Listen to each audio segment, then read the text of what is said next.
Hello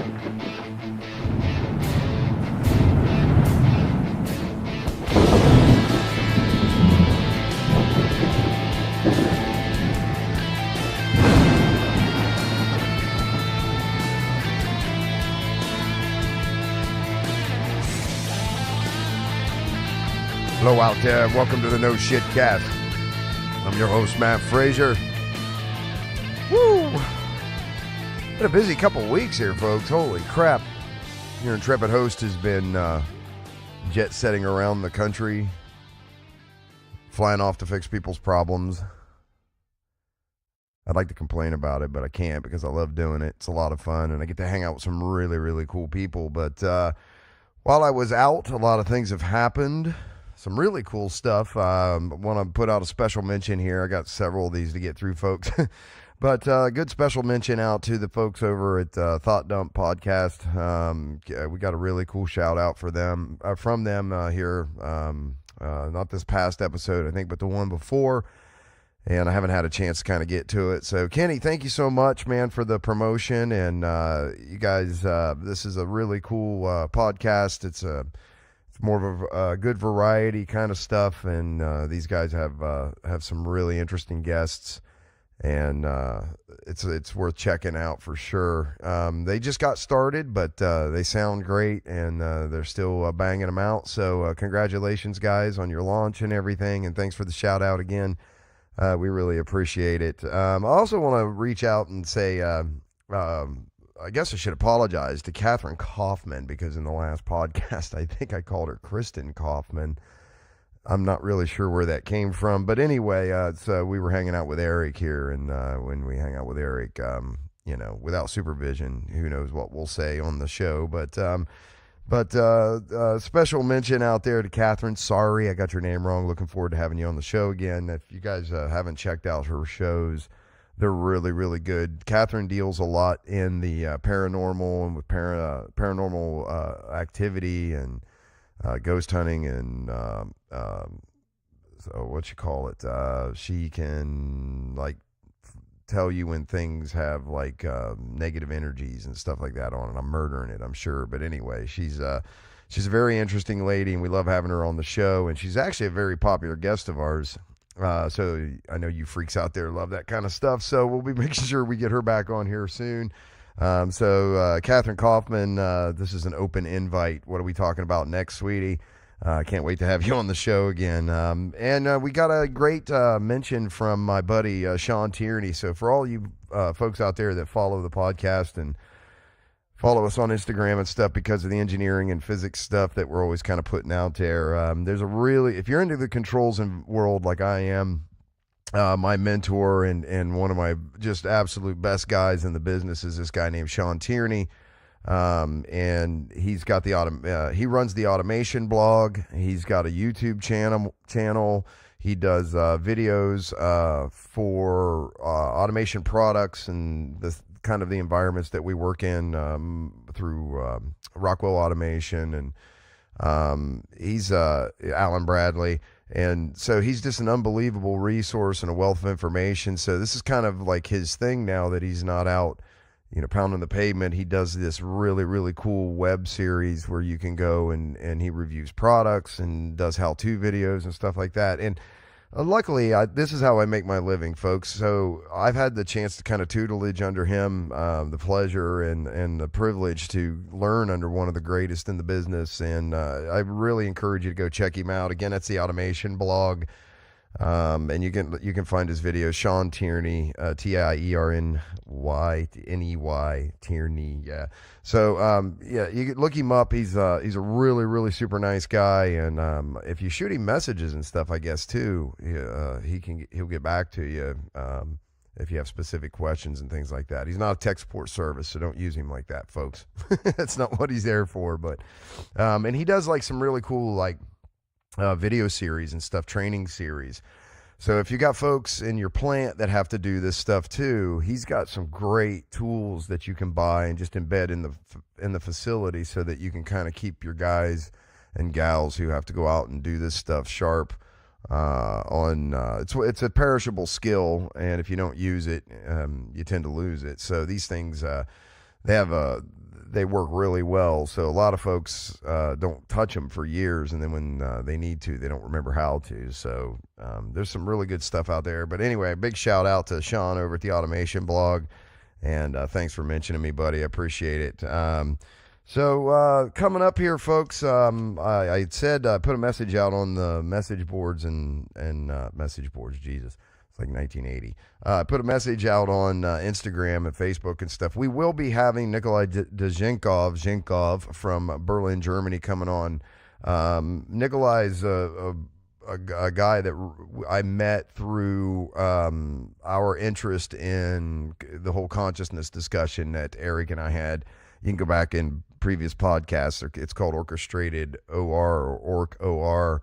But we were scheduling to have Nikolai on because he runs the Orc OR Facebook group, and it's like the only one on Facebook. So he's kind of got the group over there that's where everybody goes and kind of discusses this stuff. And we just found it to be a super fascinating subject, and have been looking forward to kind of coordinating this with him coming up. And then Sir Roger Penrose, who's one of the original sort of architects or mind, the guys that kind of came up with this, or helped kind of come up with this concept of consciousness or explanation of consciousness, was actually on Joe Rogan.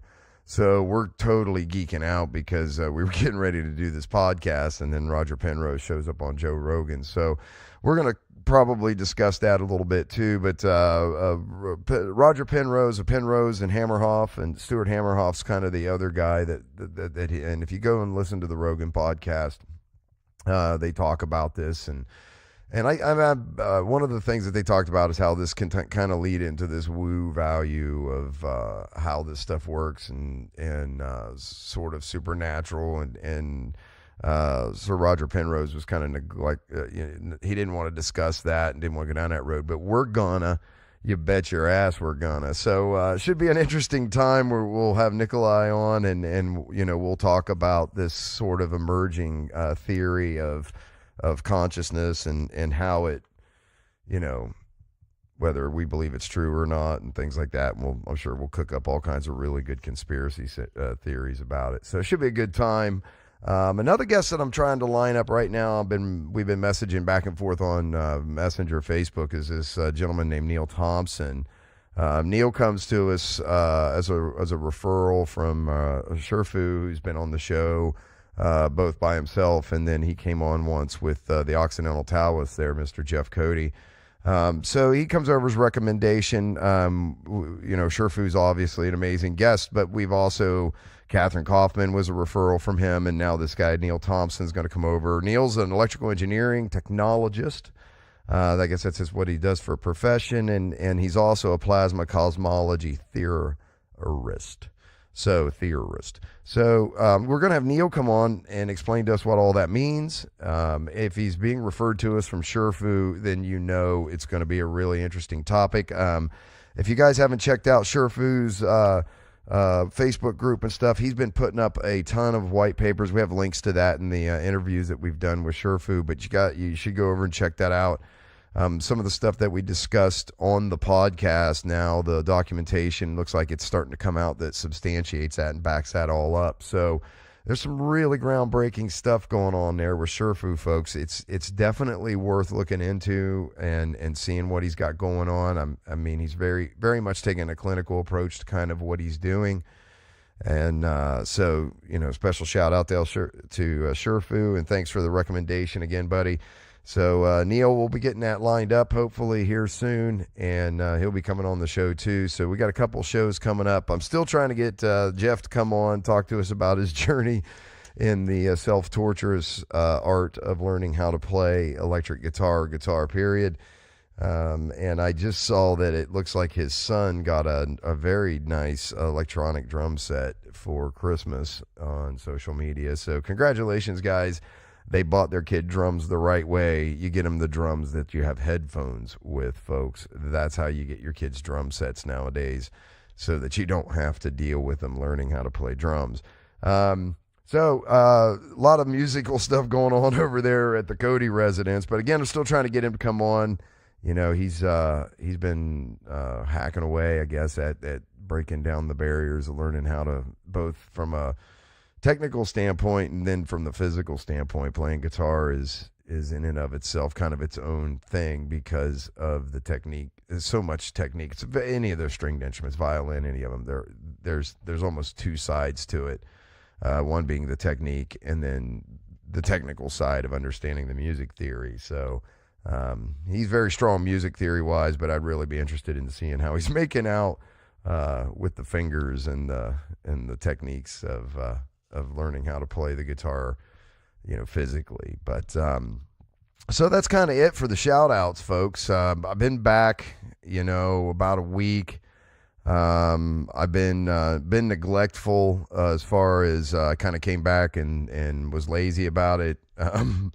On this last job, some of the guys had pedometers. I think that's what they're called, pedometers. I guess it's this thing that measures how many steps you take. So we were looking through, and on these jobs, we run around and climb over and under conveyor and up and down mezzanines and things like that. And one of the guys that I run around with, shout out Mike Jones, he said that it was something I came home, did the math. He told me how many steps it was, but I came home and sort of did the math, and it looks like it's over 5 miles per day that we bang out when we're running around on these jobs. So I came home and sort of just took it easy. I said, it's vacation, damn it, and I'm taking some time off. So I've been taking it easy, but I'm looking forward to getting back to the gym. Hopefully tomorrow, if things work out right, I'm going to be heading back to 10th Planet in Newark and, going back and seeing the group. I haven't seen them in forever, and go in and, sort of get my jiu-jitsu on.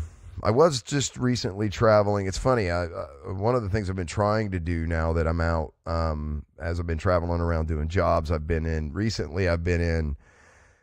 Phoenix, Arizona, Jacksonville, Florida, then Orlando, and then Indianapolis. But Phoenix and Jacksonville and Indianapolis all have 10th Planet Jiu-Jitsu gyms in them. So, and these are places that it looks like I'm going to be going back and doing more stuff with over subsequent months and maybe even years here coming up. But so I've been trying to line up to actually get in here because it's a really nice sort of family type environment when you're a member with 10th Planet. So when you go, if you happen to be like me and you travel, it's one of the things that actually was so attractive for me for 10th Planet Jiu-Jitsu is because I travel so much for work, was that if I was going to start doing this, I would at least want to be able to have access to it while I'm on the road. And, that's not always possible.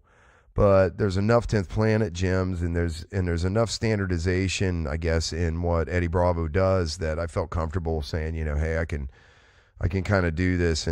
So I spoke with, we messaged back and forth with 10th Planet Jiu-Jitsu in Indianapolis and tried to get something set up. But I think if I remember right, because it's always kind of a blur, but the day that I could have actually made it over there was the day that we were starting the production lines back up. And that's never a short day, as it were. It's just kind of the way it works out. After we put everything back together, we all, you rarely just turn it on and everything just sort of takes off. I mean, it does, but it doesn't necessarily work as advertised, and there's things you got to tweak and fix and pay attention to. So that's what ended up. But it looks like I'm going to be back out there here before too much longer. Maybe even right up first of the year. That's Indianapolis. And then I know I'm going to be doing Jacksonville again and probably even Phoenix again. So that's 3 gyms right there that there's a 10th Planet Jacksonville, 10th Planet Phoenix, and 10th Planet Indianapolis, or what I just discovered they call Nap Town. So I'm hoping to get out and see you folks. Warning you in advance that I just bought a microphone to take with me on the road. So I'm going to be coming out there looking for more jiu-jitsu stories while I'm out. I'm learning, as I learn this craft, I'm also learning about the people that are in it. And there's just some really, really fascinating folks that do this for a lot of various different reasons and from different backgrounds and you name it. So I'm going to be going out. Like I said, hopefully I get to go visit some of these gyms that I haven't been able to get to yet. And just make some new friends and meet some new people out there that's in this amazing 10th Planet Jiu-Jitsu family that Eddie Bravo's built here. So I'll keep you posted, folks. More coming on that. So, I don't know if you can tell, but we moved the studio. I think I said something about it on the last podcast, but we've had some technical things that we've been working out and stuff like that. So, new audio setup here, and I think this just sounds just a shit ton better, and the recording quality and everything of it's going to be just a lot better. So, looking forward to that. We've eliminated some like buzzing and some things that was going on in the background. It was just driving me insane. I asked people about it. Nobody says they could even hear it, but I could hear it. So it's either that or I'm going crazy, which both are just as likely. So, but anyway, we got that worked out. We moved the studio into a new location, and then we've had the holidays here. And I guess, the government shut down, and I'm not sure what the fuck that means. So that's going on right now. But my biggest obsession lately is I have gotten just absolutely addicted to the video game Overwatch here recently. And every now and then I play with my kids, and that's embarrassing. My son just schools the shit out of me, my oldest boy. Just schools the shit out of me in this game, but it's a lot of fun for people that aren't, born with supernatural twitcher muscle ability in their fingers and things. And I'm one of those folks. But it's interesting because the excuse that I make with him, and he kind of buys it, I think. But the excuse I made with him is I'm actually left-handed. That is to say that I write with my left hand. But writing and eating are the only two things I do with my left hand. Everything else I do with my right hand. So I use a computer right-handed. I play guitar right-handed, but I actually write with my left hand. So I'm technically left-handed, but I use the excuse that, I never got that fine motor control in my right hand because I don't write with my right hand. And it makes it hard for me to play these games at the level that these other people play at because they're all right-handed. So he's kind of buying that, I think, probably until he hears this podcast. But anyway, I've been just getting absolutely addicted to this stupid video game, and it's a lot of fun, man. I mean, there's a lot going on in it, and it's attainable. That's the kind of the weird thing, because generally with these kind of games, and I've played them since they existed, going all the way back to Quake and Wolfenstein and those kind of first-person shooter games, those 3D first-person shooters. So I played, I'm old, what are you going to do?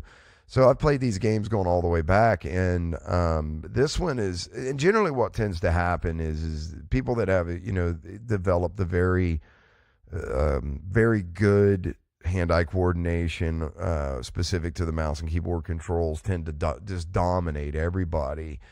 And the game can become very lopsided very quick for people, especially at the entry-level point. If you've never done this before and you're trying to get into, you think they're neat and you'd like to try them and stuff, the entry point, both on the consoles and on the PC, can just be very, very intimidating in that it's crazy. There's a lot going on and you're not really sure what's happening except you keep dying and everybody you're on a team with is pissed at you. So, but somehow the folks at Blizzard, and they just do not know, I can't even think of a bad title that Blizzard has ever put out.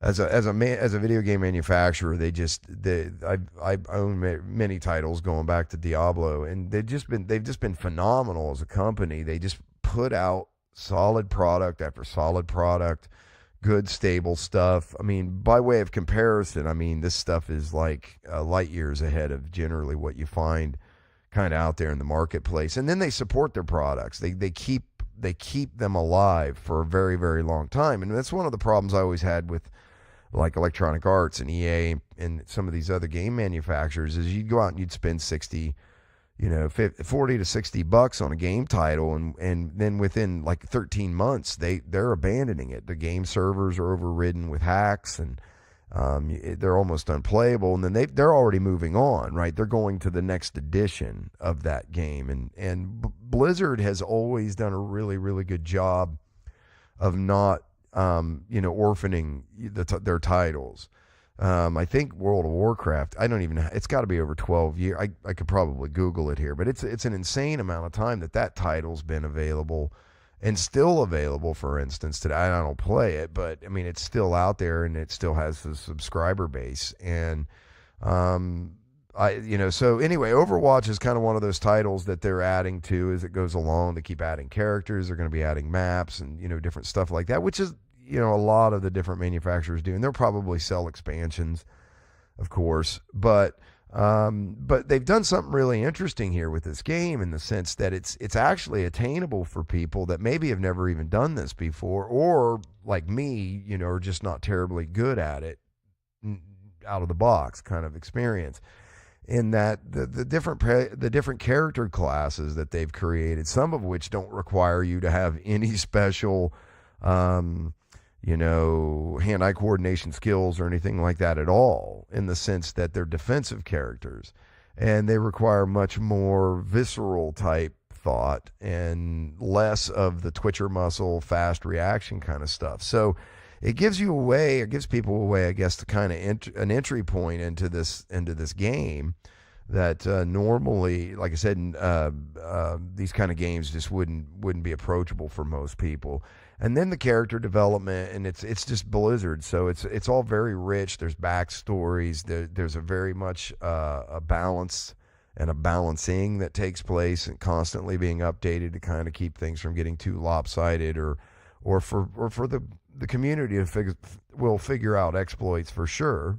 And as that happens, if things get lopsided, they fix it. So it's pretty impressive. The graphics are very, I guess, anime or cartoonish. The characters and things, which I guess is, I haven't played it, but from what I understand, is very similar to Fortnite, I think is the name of the title. But like I said, if it's a Blizzard title, I trust it, and I pretty much won't put my money into anything else. So I'm not a hardcore gamer here or anything like that. This isn't something that I do on a regular basis, or haven't in the past. It is kind of now, but I'm just kind of addicted to it right now, and I'm just really impressed, I guess, overall with my experience with it.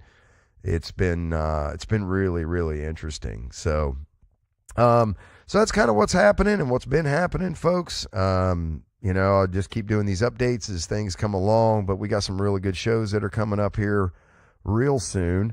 Just sometimes organizing people, especially when we're in different time zones, let alone on different continents, can be a little bit of a challenge. And we get it together when we can get it together, around my travel schedule. Like I said, bought a microphone, so we'll be going out and taking the show, as it were, on the road with me. So I bought a travel condenser mic. I haven't done one yet, so we'll have to wait and kind of see how the audio quality and everything works out.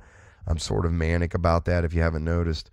But, that's going to be happening here coming up, and I'm hoping to do some like engineering type interviews with engineers, mechanical engineers, process engineers. Some of these people are really fascinating that I meet out here on the road, and they, who knows what happens after a couple beers. So we'll see how I can get that pulled together, as well as hoping to get out and get to talk to some of the people from these 10th planets that I'm hoping to be able to get out and visit. So interesting shit coming up, folks. I just keep putting these out, and thanks for downloading them. I really appreciate it, and love all the support and everything you guys give me out there. I wouldn't do it and couldn't do it without you. Make sure you check us out. Like I said, we're over on Instagram at No Shit Cast, and obviously YouTube, Facebook groups, and all of that kind of stuff. Check us out at noshitcast.com.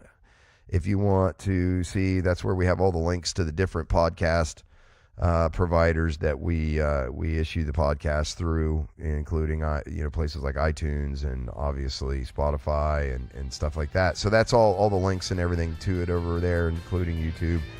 But thanks for listening, folks, and we'll catch you all next time. Bye, Sickle.